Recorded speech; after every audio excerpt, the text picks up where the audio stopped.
that I set that as my alarm.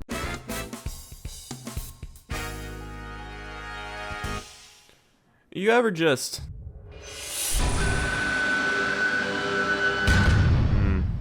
Hell yeah. Video game title screens are a very interesting thing to me. The video game's title screen can be tied to the experience a player has of that game if the game is not only good, but the title screen is too. However, a title screen is not always indicative of the game's quality. But I can't press start on Sonic 1's title screen. I've been here for days and it's just not telling me when I can just press start.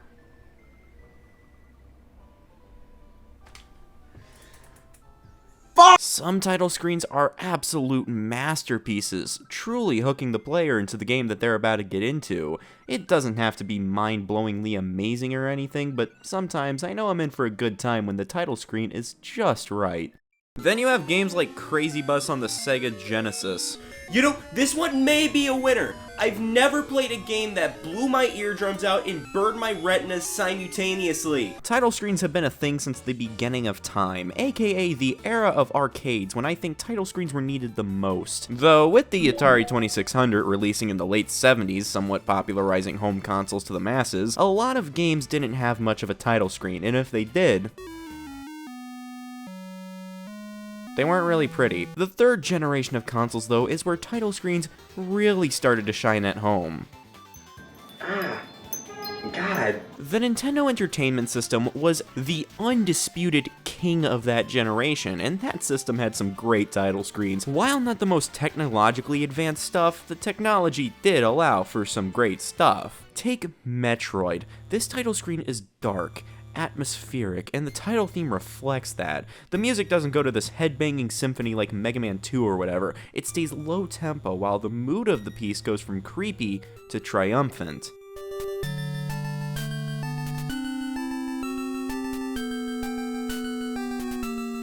Speaking of Mega Man, it is my favorite series when it comes to title screens. The original 6 games on the NES have some amazing title screens. Pretty much from the music alone, these screens are awesome. I find myself starting up a Mega Man game here and there, being at the title screen for 5 minutes, and then saying, yeah, that was a Mega Man title screen, no other experience like that. Like Mega Man 1. Japanese version.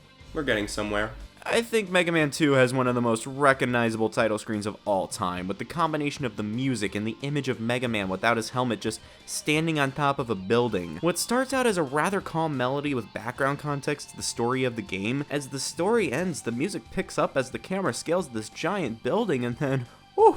Now, that is the intro, which I have discussed intros in the past, but the title screen itself is really good. But then the 4th gen of consoles came around, which allowed for better sound and graphical capabilities. Now, title screens are more capable of being good, which brings us to my favorite Mega Man title screen of all time.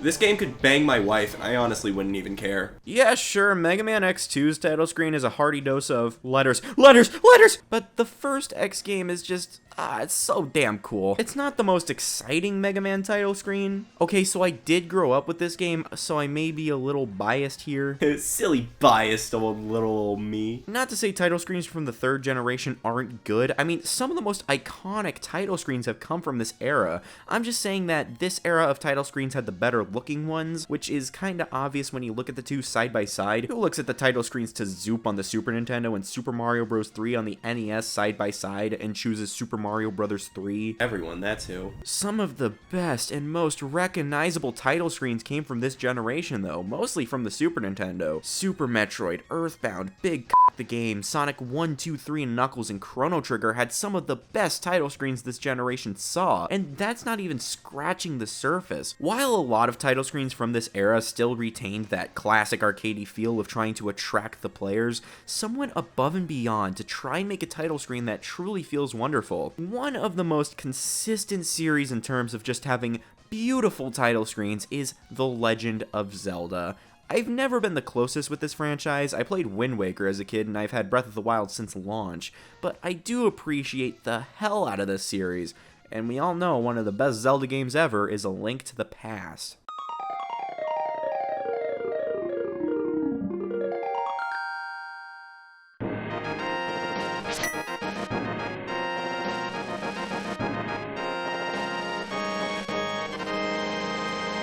This title screen scared me as a kid, I don't know why. But as technology becomes even more powerful, we get some banger title screens as we enter the 5th generation.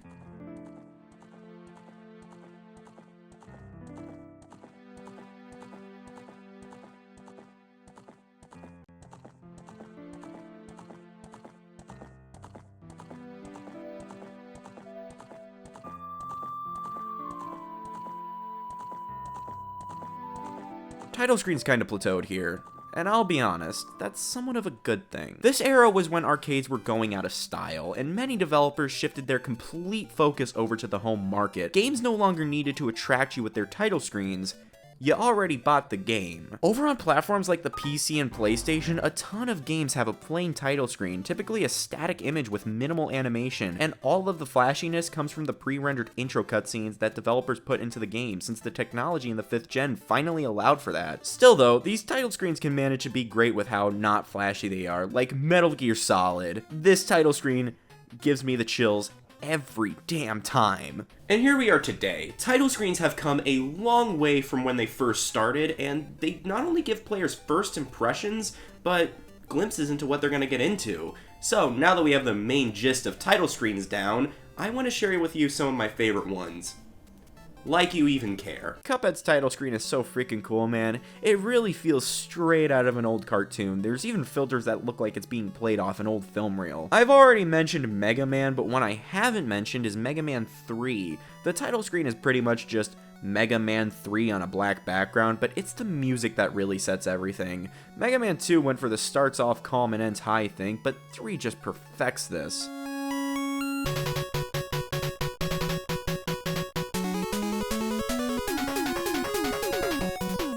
Now, what's that you say? I haven't mentioned a first-person shooter's title screen so far?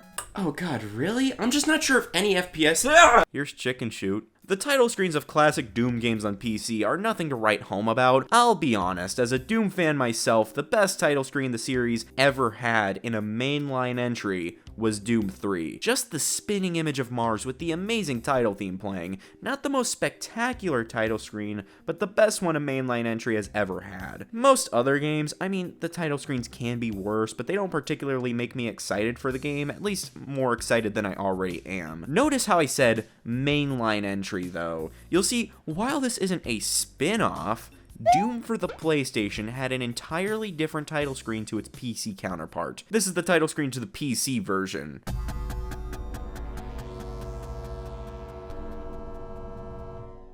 Short, simple, gets the point across well, but it's not all that flashy. Now, here's the PSX version.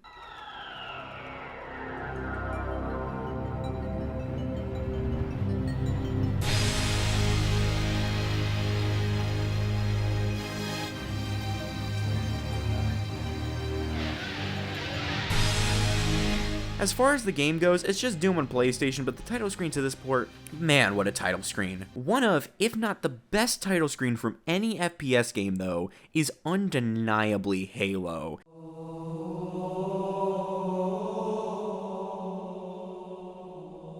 Halo's title screen though, it's truly a spectacle. The title theme sends chills down your spines and the background is dark and atmospheric. Absolutely great stuff. Now, a game that came out the same year as Halo is Half-Life Blue Shift. I just wanted to point that out, no other reason. Alright. Valve games have always had spectacular title screens.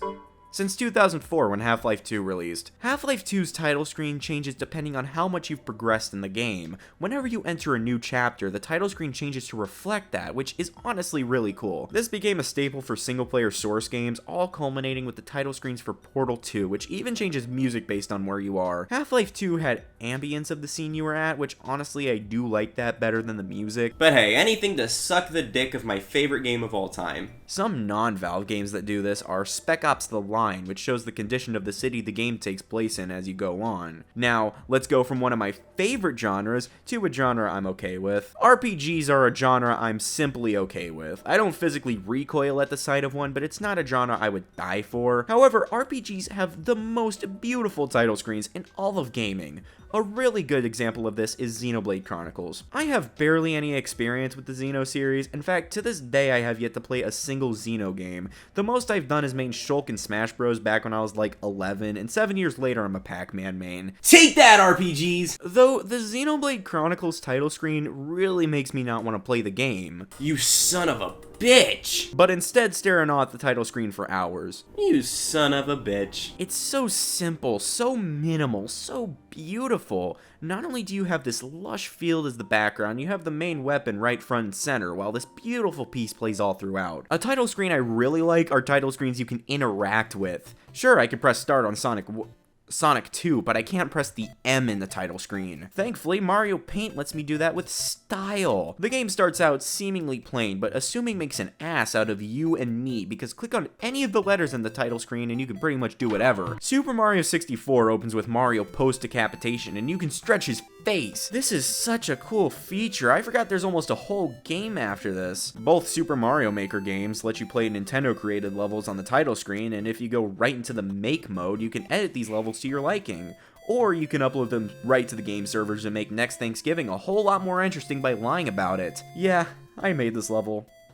Please don't ever play this game. Plus, the first Mario Maker takes some inspiration from Mario Paint and lets you tap on the letters in the title screen. Going straight from Mario to a game like Metal Gear Solid 3, Metal Gear Solid 3 lets you change the colors, speed, and angle of this fight going on in the background. That's a little funny. Brutal Legend is a fun game, but in this game's title screen, you can control Jack Black. Not some guy voiced by Jack Black. No, you are Jack Black. The real Jack Black. While your movement is basically limited to moving this record back and forth, still, the absolute power this gives you is incredible. I can finally cross something off of my bucket list. Now, as I said in the beginning, a title screen does not always reflect the game's quality. Take Postal 3, for example. This title screen is pretty dope, all things considered. Can you believe this game is bad? This game is so bad and so infamous that the original devs of the Postal series rickroll you every time you try and click the link about Postal 3 on their website. Speaking of bad games, did you really think I was gonna go this whole time without talking about bad title screens? Yeah.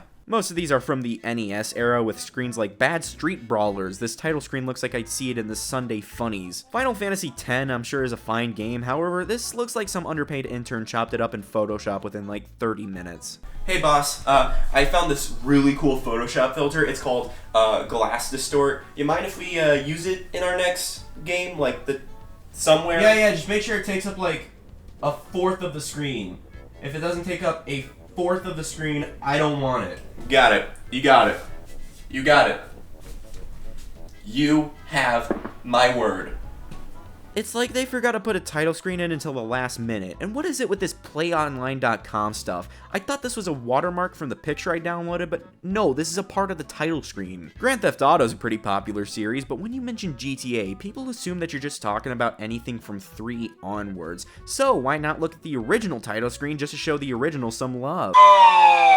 How this series got past the first game, I'll never understand. Unreal Tournament 2004 not only has way too much impact font, but it's just way too cluttered. Plumbers don't wear ties, I just wanted to mention down here. This is so good. This title screen's going on the fridge. Bubble Bobble for the Sega Saturn has a whole lot of that 3D shapes and colors shit before telling us to press start in Comic Sans.